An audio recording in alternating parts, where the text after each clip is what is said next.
and we are live. Hello, everyone. Welcome back to another weekly Hospitality MD live stream. So here we are every Friday, back at it again. Again, like I was saying last week, the time is going to fluctuate, but somewhere between 11 a.m. and 1 p.m. every single Friday, Greg and I will be going live to talk about what's going on in the hospitality world. Greg, how are you today? I'm doing pretty good. Happy Friday. Yeah, that's it. Doing great. Just trying to get through this pandemic and hearing a lot of exciting things, somewhat exciting things about what we're going to talk about today with the industry and at least some leisure travel and hopefully get us all back to work soon. Yeah, we actually have today, we're going to be talking about AHLA's State of the Hotel Industry 2021. This bad girl is hot off the press, January 21st, 2021, and today is the 22nd. So we're coming at you with we're going to be going through with everybody, number one, and also just providing some takes and reactions to the content within. So before we get started, if you are watching on YouTube, it is required that you subscribe to our channel. It is a requirement. We are happily building up our followers and subscribers on all of our social networks, YouTube specifically. We're looking forward to building that up. So subscribe, turn on the notifications, like this video. You know what to do. And solo.to/hospitalitymd. That link should actually be in the ticker going across the bottom of the screen here for everyone to connect with us on all of our channels, including Greg and I's personal LinkedIn. You got Allison Hurdle saying hello on Facebook to you. Hello, Allison. Thanks for tuning in. Hold on, before you get started, Kyle, you also have a special guest that wanted to stop by and say hello. Oh, man. Yeah. Oh, those mittens. Mr. Mittens. What's up, Bernie? Oh, man. Oof. If you haven't seen Kyle's meme that he developed yesterday, would you say it came to you in a dream? It actually did. It came to me in a dream, and I woke up and I had to make it. I am once again asking for your financial support. I don't know. I played a little soundbite there of Bernie. I don't know if you were able to hear him.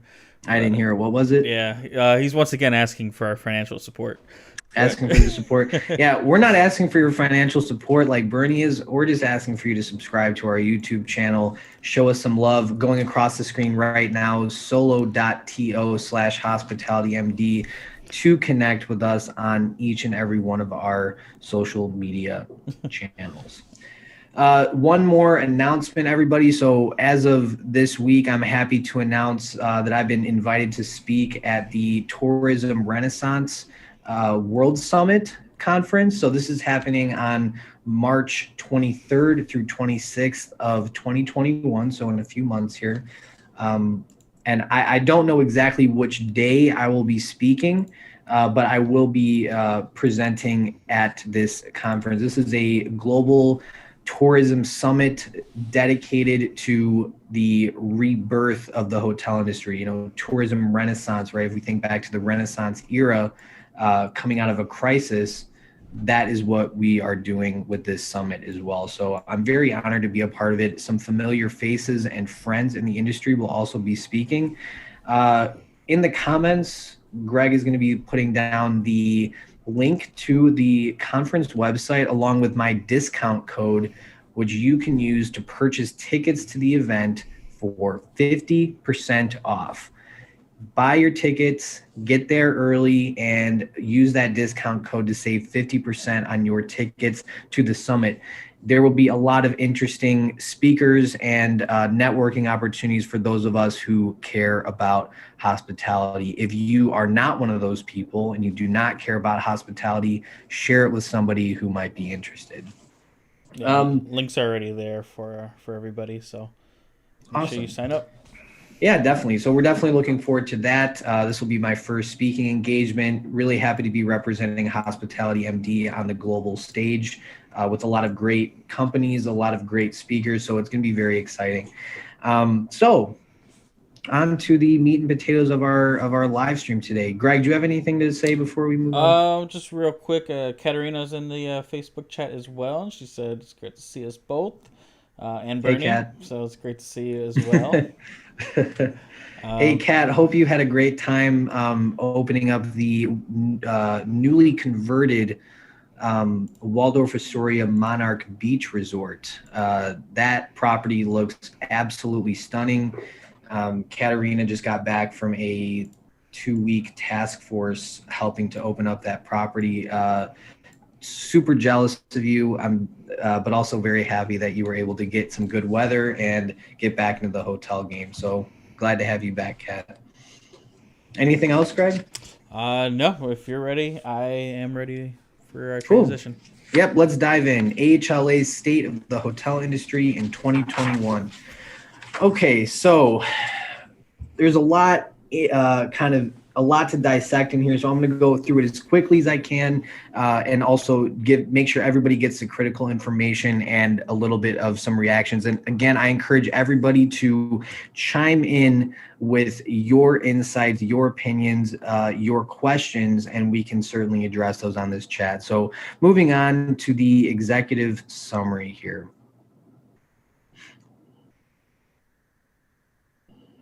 Okay, so as we know, it goes without saying, 2020 was the absolute worst year on record ever for the hotel industry. It's the biggest crisis in history for us in the hotel world, and the devastation has been very visible all across the board. So we saw historically low occupancy, massive job loss, and hotel closures across the country. I am right across the street from the esteemed Palmer House, a Hilton hotel in Chicago, 1,641 rooms, the longest continuously operating hotel in the United States of America. That is up until March or April. I don't remember which month they closed, but one of those two of 2020.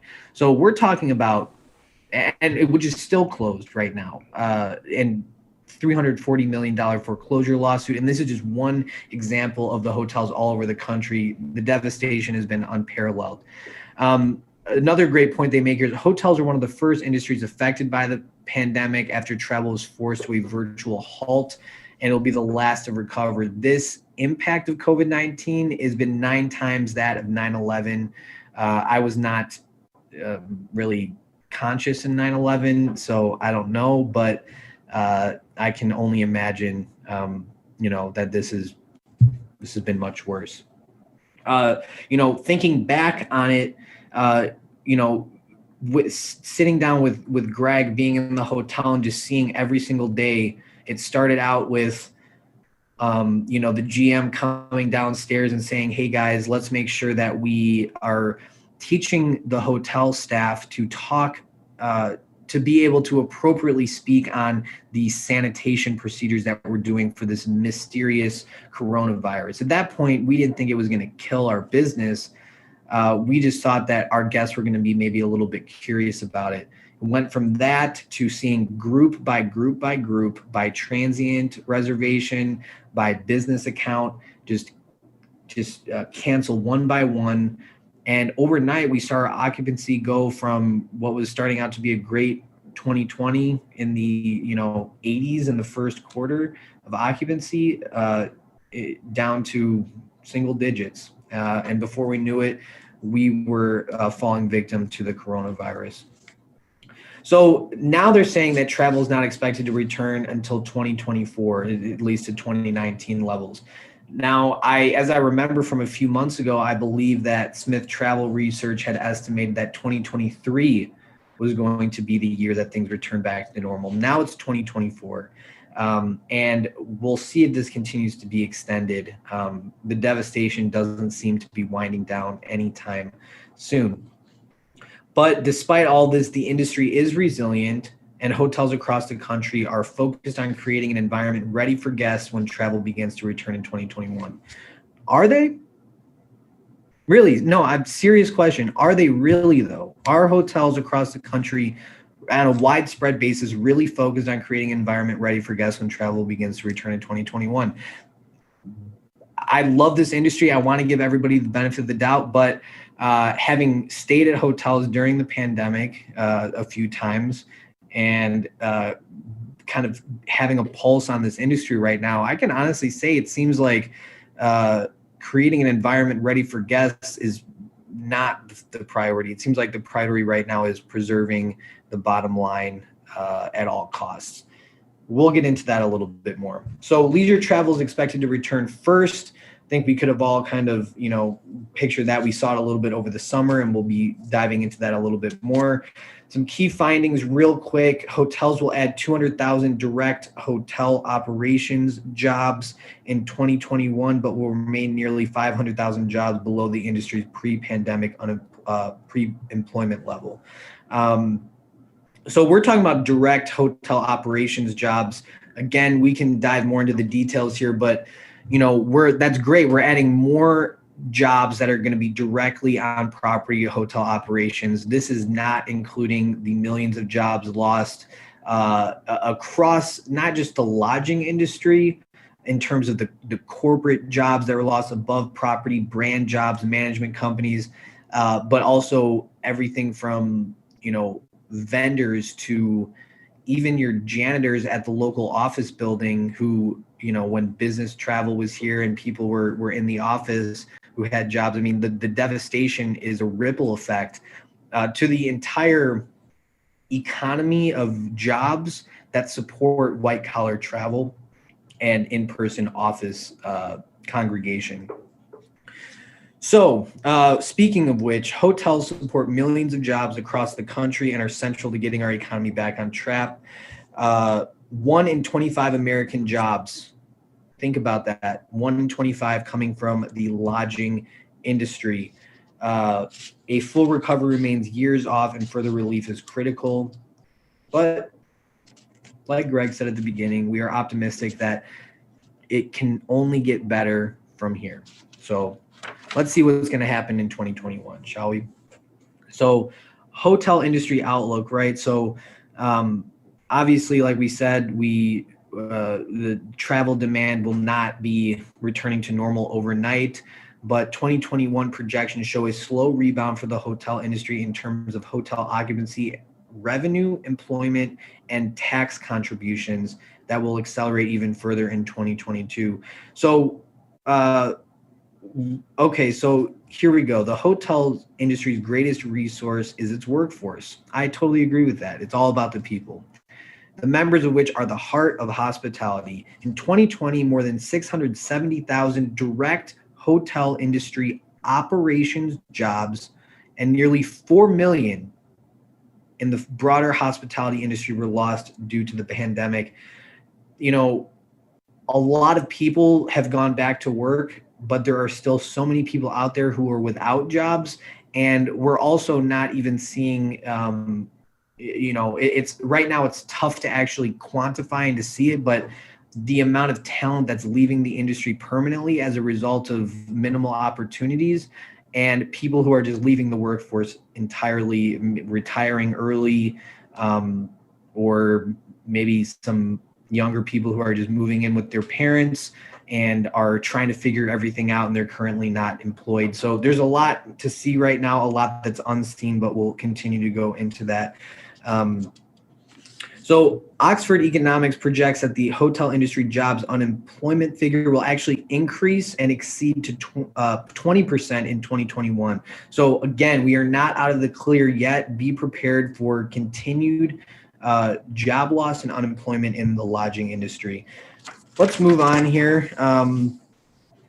Hotel unemployment is likely to reach pre-pandemic employment levels until at least 2023.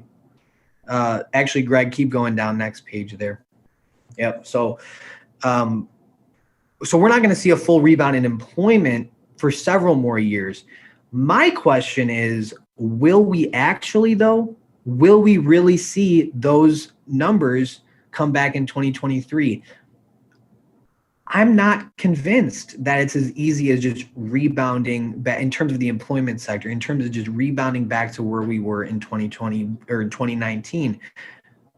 Automation is accelerating at a rate that is pretty astronomical.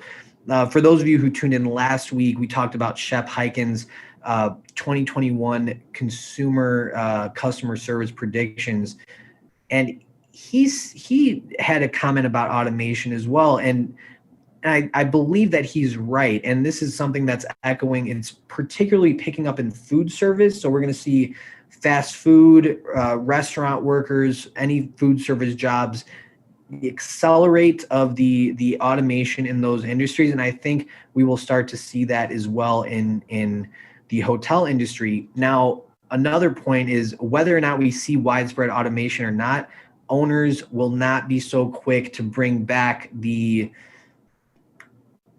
positions that aren't critical. And not to say that they're right or wrong. I think that would have to be discussed on a case-by-case basis. But, let's take your housekeeping office clerk who is specifically designed to kind of be in the office all day and talk to room attendants when they have questions, make sure I'll open and close the department. That sort of clerical stuff that you see in housekeeping offices, or even your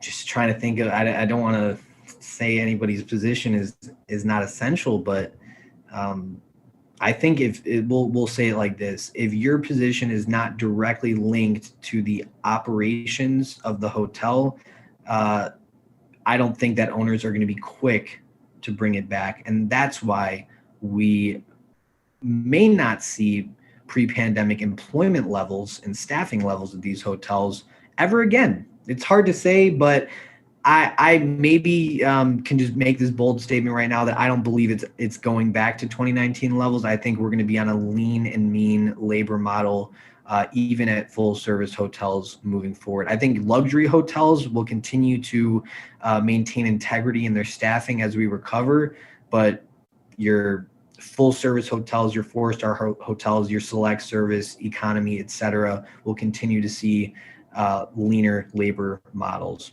And I mean, I can speak a little on that because the same thing happened after the recession 10 years ago.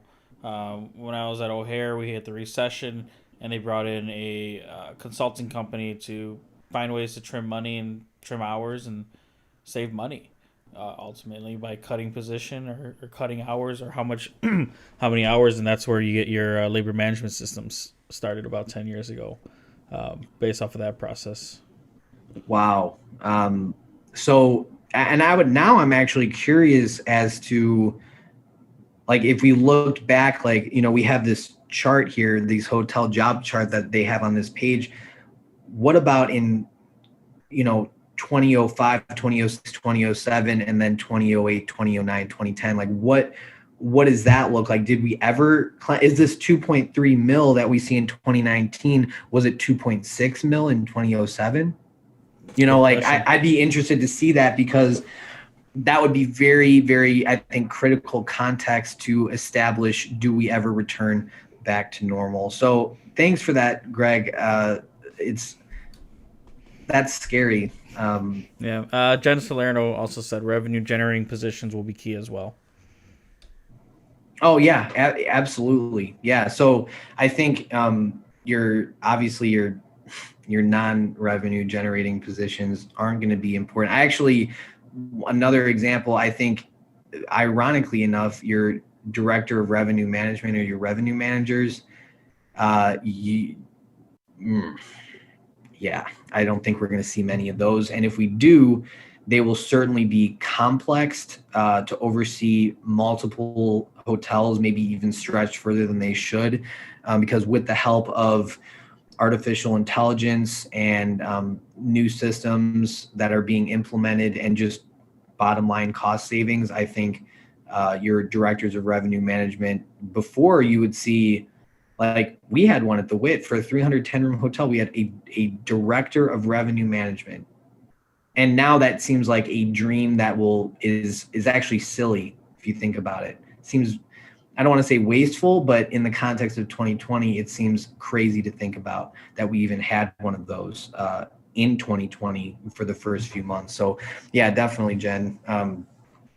So let's see. Yeah, so the pandemic has eliminated more than 10 years of job growth in the accommodation sector. So 10 years of job growth. So that would be leading back to, 2009, basically. But it's tough to say what those pre-recession numbers were. So maybe something to research after the show for us.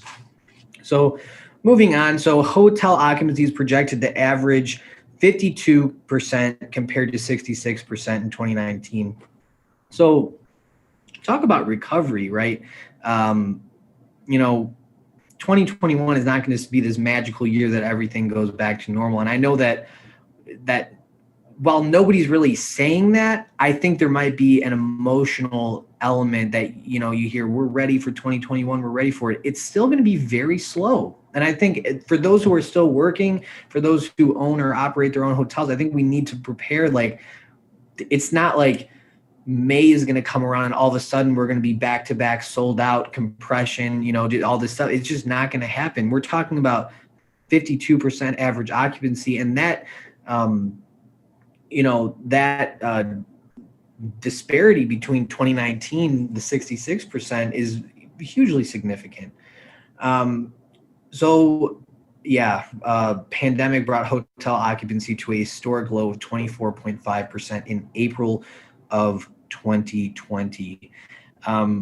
Greg, I don't know if you remember that moment in our interview with Jan Freitag, where he told us the story of the lowest day on record in history for the hotel industry. You remember that? Yeah, I vaguely remember that. I don't remember exactly what day it was. We'll have to go back and check out the footage, but one of these days in April. So imagine, and for just some context, by the way, for everybody listening. So in October, Greg and I traveled to Nashville to interview Jan Freitag, which is the National Director of Lodging Insights for Smith Travel Research. And he's kind of the oracle of hotel industry data, which is a lot of what this AHLA report is actually pulling from Smith Travel Research. So we interviewed basically the man who kind of represents them. Well, and Smith Travel Research is Star Report for people that don't know the actual name of the company. Yeah, STR, Smith Travel Research, Star Report. It's all from the same people. So we interviewed the man for that. And we were talking about the pandemic, and he told us the story. Again, don't know the day, but he said he was one of probably the first person in the United States to actually see this number. He gets the data, the aggregated data in the report. He opens it up, and he basically says to his wife, like, "What the F?" I don't know if this is my show, but I don't know if I can swear on here. Don't want to offend anybody, but he says, "What the F?" And he basically had a realization that we had reached an all-time low. Interestingly enough, the silver lining to that was that the hotel industry realized that no matter how dire the situation, there is a minimum demand in the United States of America of 1 million room nights a year. So that's going to be your extended stay guests who are displaced because of a fire or a flood in their home, who are relying on the hospitality of hotels to survive while life has thrown them a bad turn. That's going to be your long haul truck drivers who are pulling off and staying at a Super 8 or La Quinta on their interstate drive. That's going to be your construction crews who are working on power lines in the middle of Idaho who need a place to stay. So that there's a minimum demand of 1 million room nights.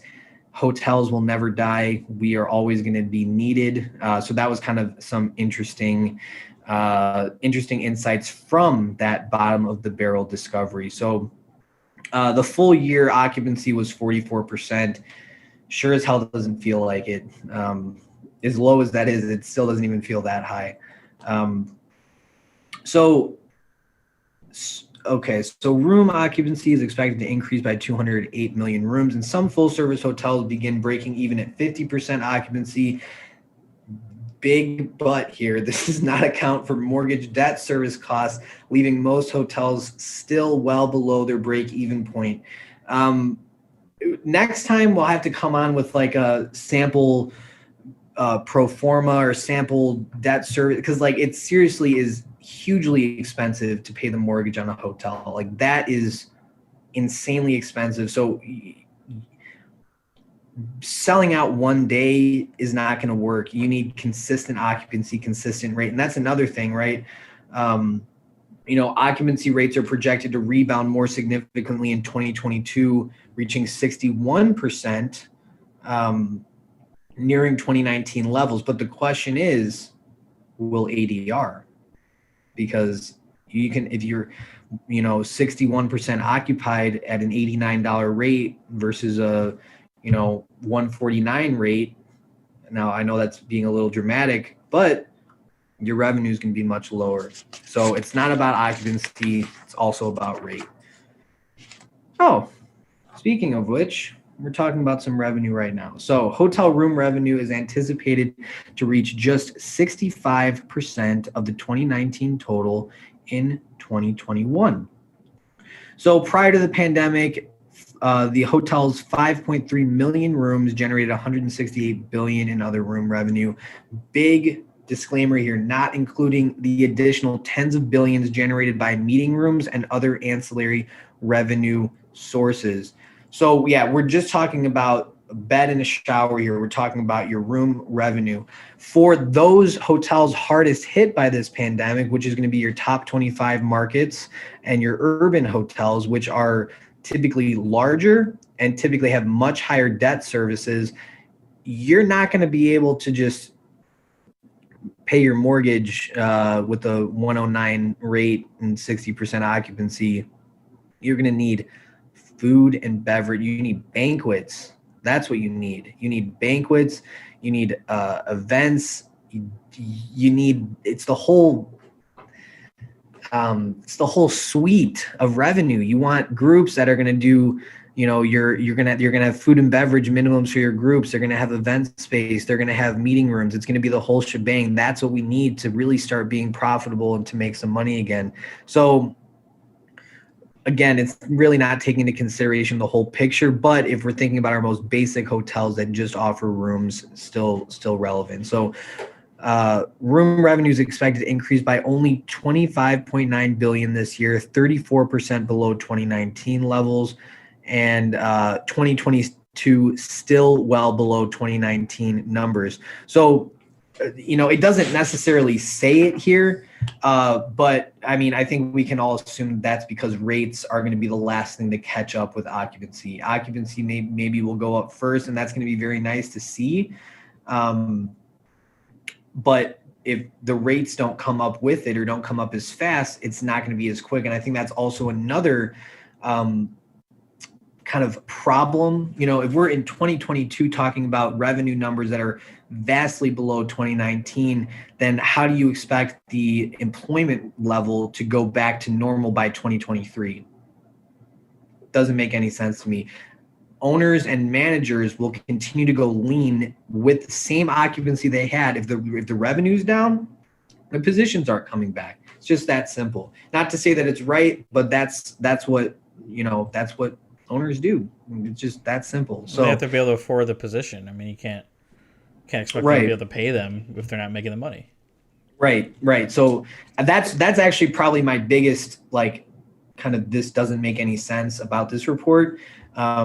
Then again, it was assembled by people much smarter than me. So I'll wait to see what, and if anybody else has a comment on that, let me know. So, but that was kind of something that I realized didn't really make a whole lot of sense. And again, I predict that we won't see those employment numbers come back up anyway. So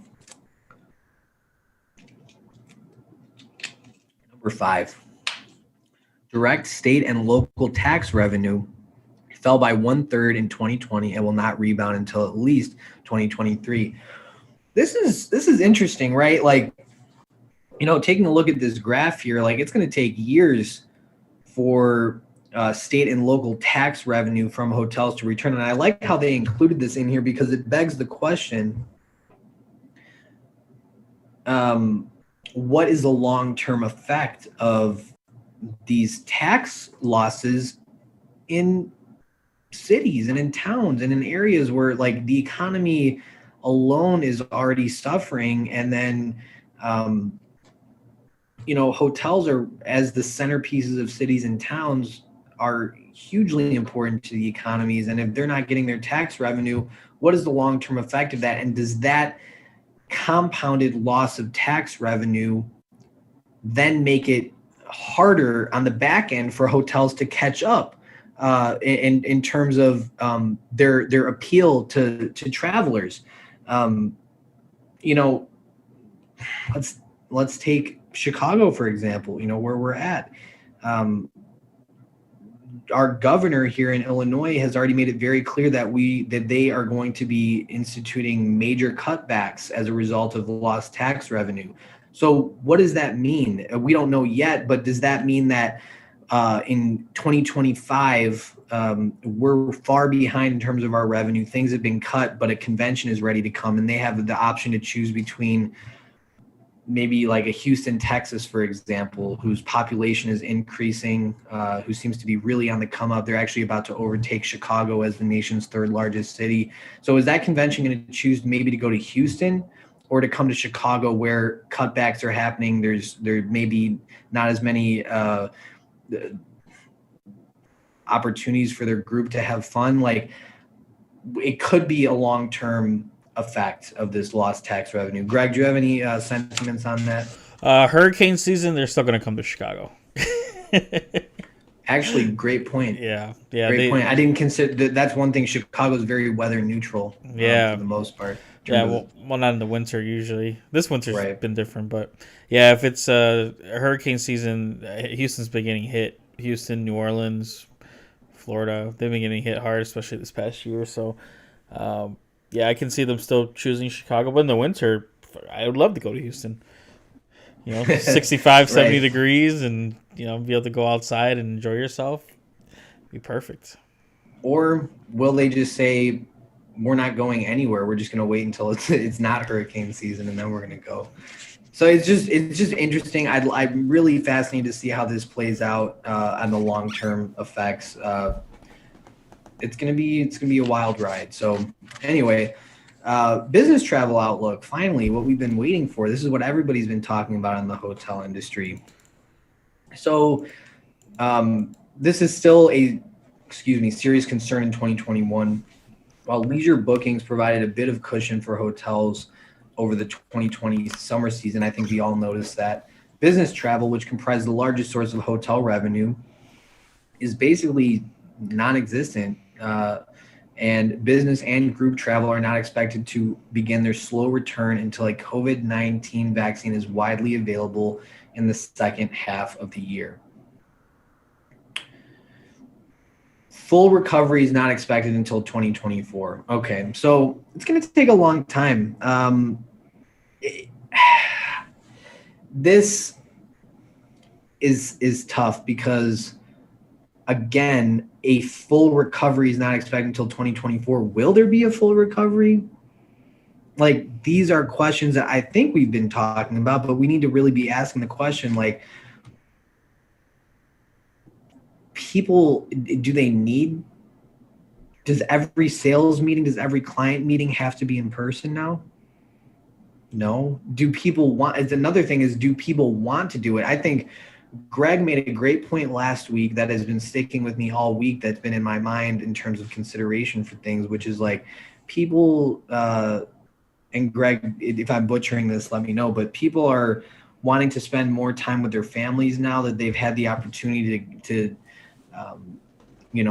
take their kids to school or make them breakfast in the morning because they haven't had to go to work. So is that same person going to voluntarily accept a life where they go back to being out of the house 3, 4, 5 days a week? Who knows? No, that same person won't. But I feel like, we're humans by nature still want to meet in person to get things done. I mean, you can tell from some of our own personal business stuff, like this getting meetings in person, not being able to has been tough to finalize some stuff. Yeah, So, so it I kills. I love meeting people in person, and I would. so I'll be leading the charge in business travel coming into whenever it's whenever we can start doing it again. Really is, again, a great point. There are people out there who want to do it, but are there enough people that it makes a full recovery? Who knows? Um, I don't know. Talking to a future podcast episode which we have yet to release, and a now friend who was formerly in the top 1% of revenue generators for Hilton's sales force on property sales. So he was selling top 1% of programs in the Hilton ecosystem at the Hilton Orlando Buena Vista Palace. And there was one other hotel in the complex. Large hotels, lots of meeting space, makes sense. He's also a great salesman. But what we were talking about the other day was, a big part of his business was these sales kickoff meetings. For anybody, and if you're still watching, like, I'm sure you probably know all about these and with your experience as well. Like, are people still going to do like a beginning of the year sales kickoff where, it's just a meeting just for the sake of having one? Or are they going to switch to, we're all remote now, every 6 months or every quarter, we are going to do an optional meeting where everybody stays in a hotel for 1 to 2 nights and we have lunch one day and just reconnect and kind of establish and reinforce culture in our company.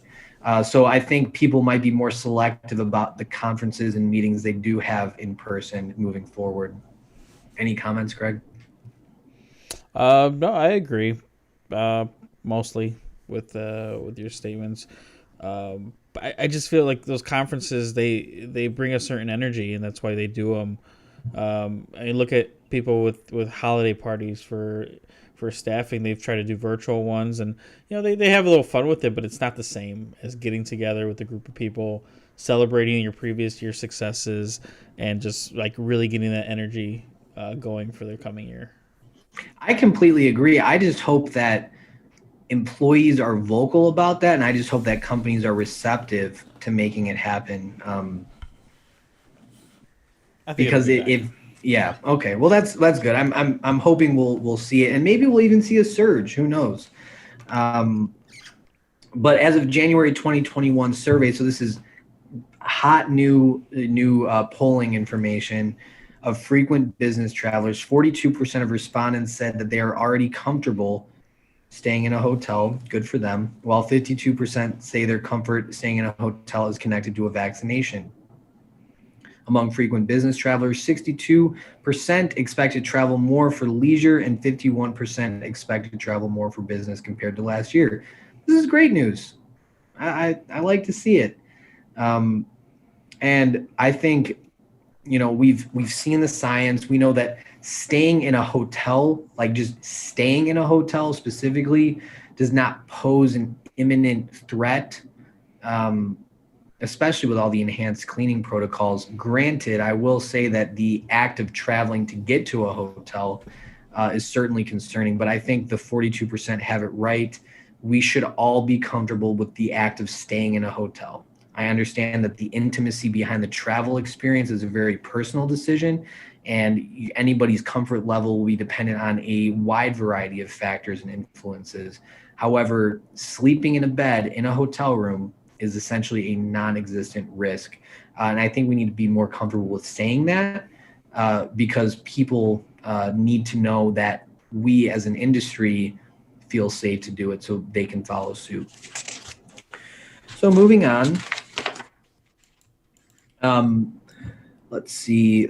Okay, so first phase of recovery has been domestic leisure travel, right? So at the peak of the pandemic's impact on hotels, RevPAR dropped an unprecedented 80% compared to the prior year. That's crazy. And hotel performance has plateaued in 50% RevPAR range at the end of 2020.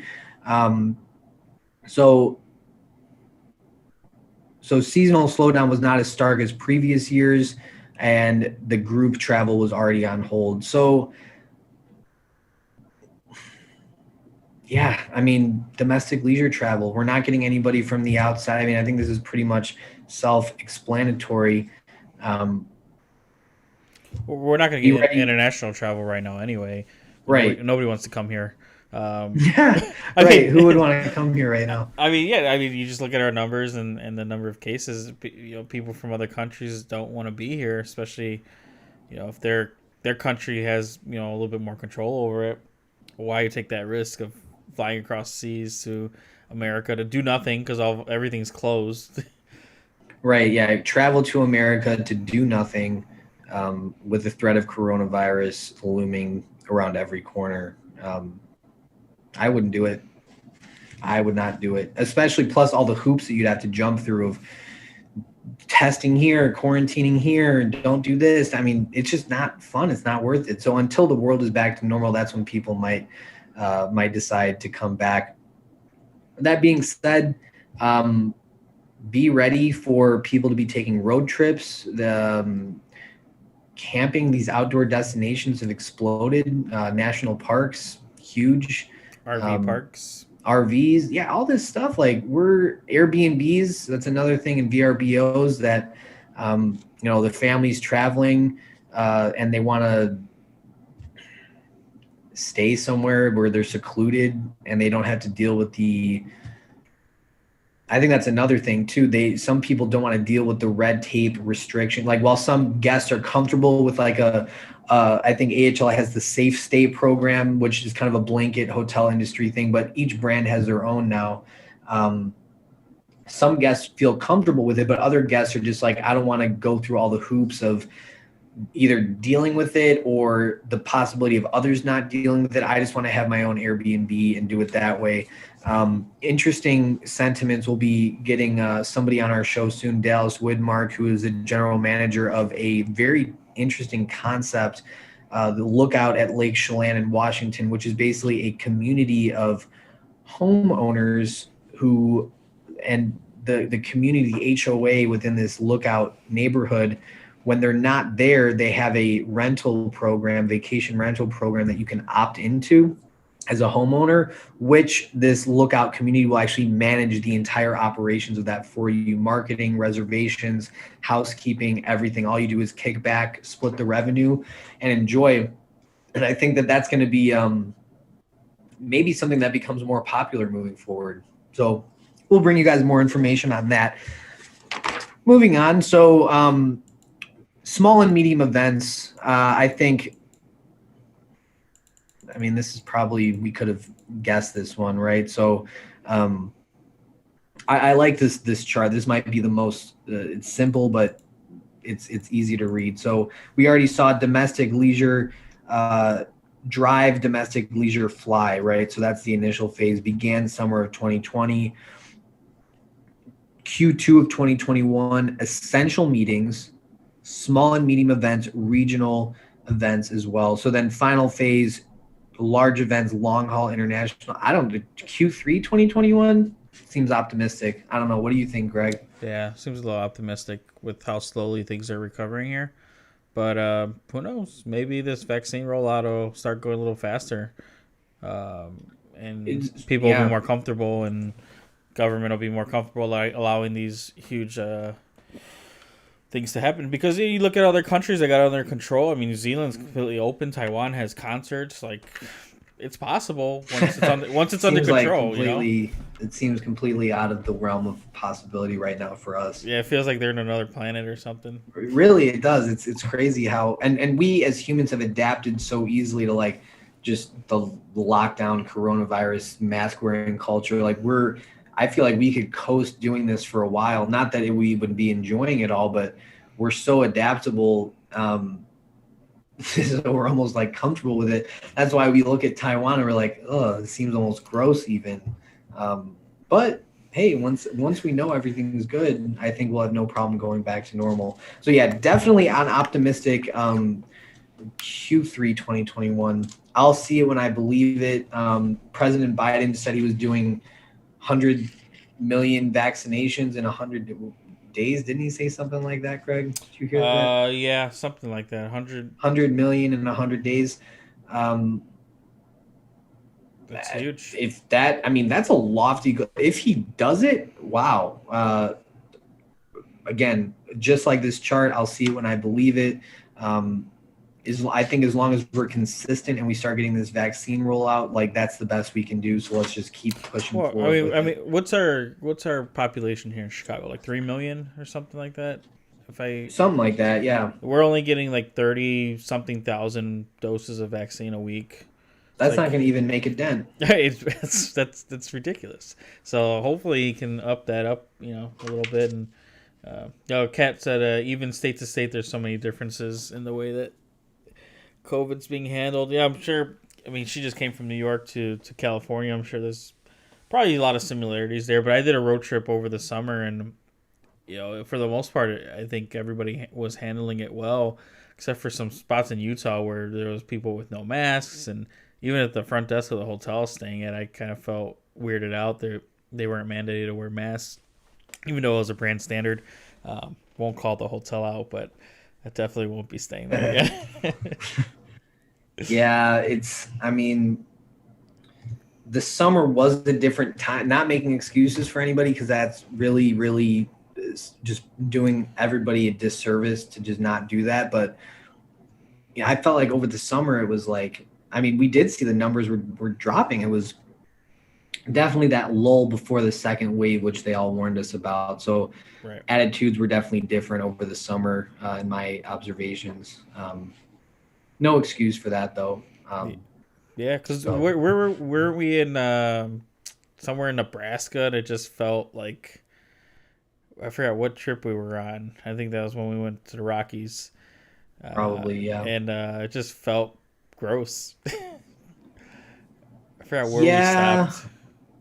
I don't know. I feel like on our way, I think we were in like Kentucky or something at one point. We stopped at like that gas station with the Ponderosa Steakhouse next door. Oh, yeah, that was an actual trip. It was just disgusting. The bathroom nobody was wearing masks anywhere. Just, yeah. I felt like fucking, excuse my language, I felt crazy for wearing a mask. I felt like everybody was looking at me like, who is this city slicker walking in here wearing a mask, but yeah. But, I guess just different strokes for different folks. I don't know. Anyway. Just wear your mask. We'll be back to normal soon, hopefully. So anyway, there's still a little bit to get through here, but let's go to just keep going down. We're going to go all the way to the wide distribution of COVID-19 vaccines. Keep going. I think it's the next page. Okay. So this is, I thought this chart was interesting. Number one, what are your top 3 factors most likely to influence your choice in a hotel? Can you go down? I want to see that full chart, Greg. Okay. So blue is from today. Pre-COVID is red. So what is the biggest one today? So today, 62% of people say the cleanliness protocols, 63 say price. Okay, so price and cleanliness are going to be the main things that people want to see. Obviously location is important, size of the rooms, newness of okay, so I guess communicate with your guests that everything is safe. I mean, I personally, I feel like, and maybe just because I'm desensitized because I'm constantly consuming industry news and content, but I feel like we get it now. Like every brand, even your Wyndham and your Choice hotels, all the way up to your Four Seasons, and even on a national level, the AHLA's Safe Stay program, everybody's got their cleanliness standards in place. The problem is who is enforcing it and who's actually doing it right. So this is where individual hotels are really going to have to step up and manage their reputations appropriately, because once we do start to see a recovery, if you screw this up in the first phase of the recovery, you are going to be doing yourself a disservice for years to come. I think it's that serious now, where people are not going to be giving you a second chance on basic stuff. You've had a year to get your hotel clean, so it better be clean and it better be consistent. Because then when it comes time for future recovery, if you failed the first time, you will be left out and fall behind. What do you think, Greg? I agree 100%. I actually wanted to snap my fingers for you in agreement. Yeah. So moving on, while cleanliness is always ranked among the top factors when choosing a hotel, it has risen to the top in the wake of COVID. So 62% are placing cleanliness on their top 3 factors. This is 24 percentage points over pre-COVID preferences. It shows the importance of cleanliness and safety protocols will continue to play in economic recovery both now and beyond the pandemic. Look, potential guests want to hear from hotels about their enhanced cleaning. And okay, so yes, they do. So a December 2020 survey said that enhanced cleaning regimens, more than half said that enhanced cleaning regimens will make them feel more comfortable staying in a hotel. And 81% of travelers felt more comfortable staying in hotels with Safe Stay, which is AHLA's cleaning protocols implemented. They also want to be communicated with. 7 out of 10 travelers wanting to hear directly from the hotels what measures properties are taking to ensure safety. This is huge because, again, it talks, similar sentiments to what we just said. They get it, that they're starting to understand, especially if you travel once or twice and you realize that the Home 2 suites in Texas, in Arlington, Texas, versus the Home 2 suites in,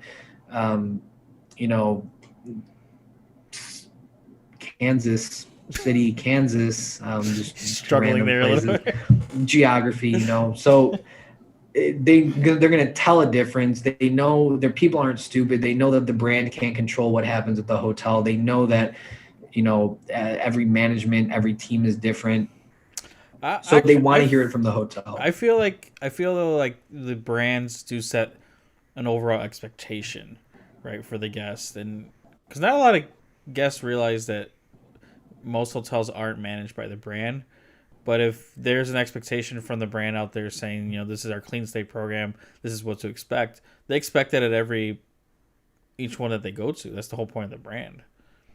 I agree, and I think they set that expectation, and it's good that they've done that. But I think when when the survey polling says that 7 out of 10 travelers want to hear directly from hotels what measures they're taking to ensure safety, I think that kind of indicates that guests need more. They need more reinforcement and reassurance from the properties. So I think this may be if you're watching, you're thinking, what are we going to do to prepare for leisure travel, and what are we going to do to get ready for 2021? Well, maybe have some sort of pre-contact program where you make sure that you get it, because according to this, 7 out of 10 guests would actually appreciate that, and they would want to hear directly from you about what you're doing, and it would also be a nice element of hospitality to add in there as well. So you have a good social media presence on that, and I don't know, I yes. think Hospitality MD can help out with that.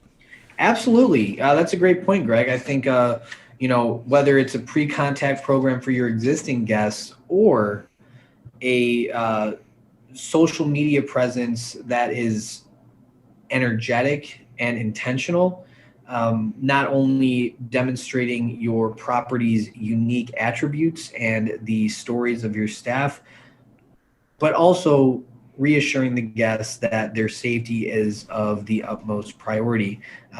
Because I didn't see anywhere in the polling where they said that an Instagram photo of a cocktail at the bar was among their most important factors in deciding where they were going to stay.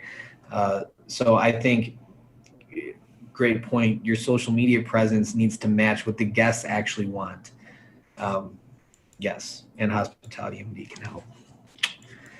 So safety protocol outlook, already did that. Okay, so what type of information do you want to receive from your favorite lodging establishments? Great. What page are you on with that? Actually, you're just right up there. Yep. This is what everybody needs to be taking a look at. So measures they are taking to ensure guest safety, perfect.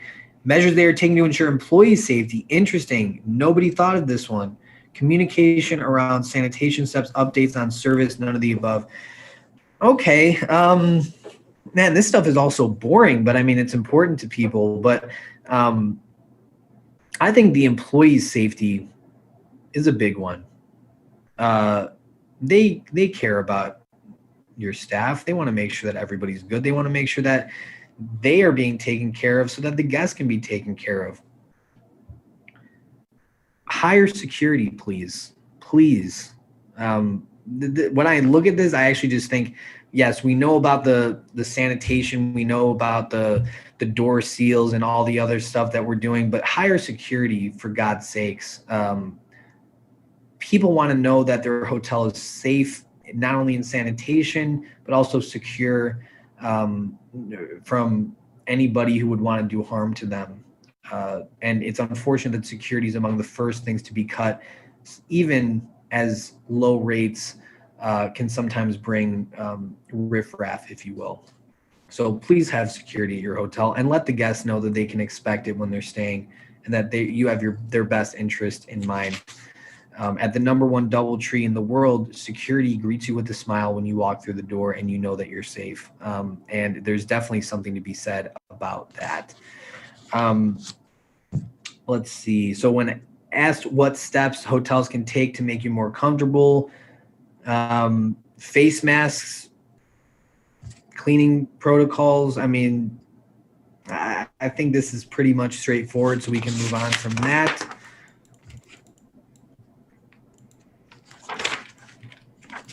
That's pretty much it, guys. Yeah,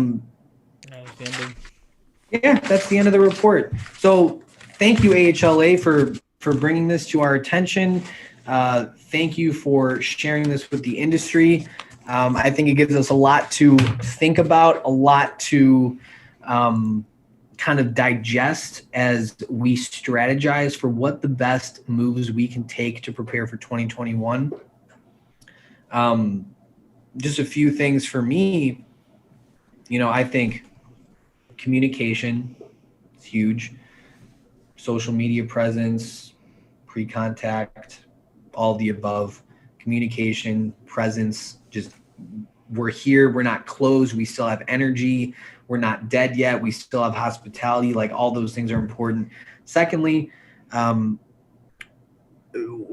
what are we doing to actually get the leisure travelers, right? You want security presence, you want to make sure that that you find a way to keep your amenities open. If leisure travelers are going or looking for hotels and pool's closed, breakfast is closed, everything's closed, we don't have anything, then they're not going to stay with you. So figure it out. Figure out a way to keep your amenities open and to keep everybody safe, and figure out a way to communicate with your existing guests, future guests, past guests, and inbound leads that could potentially be guests. What do you think, Greg? Yeah. I mean, if you don't have, you at least try to make those things open.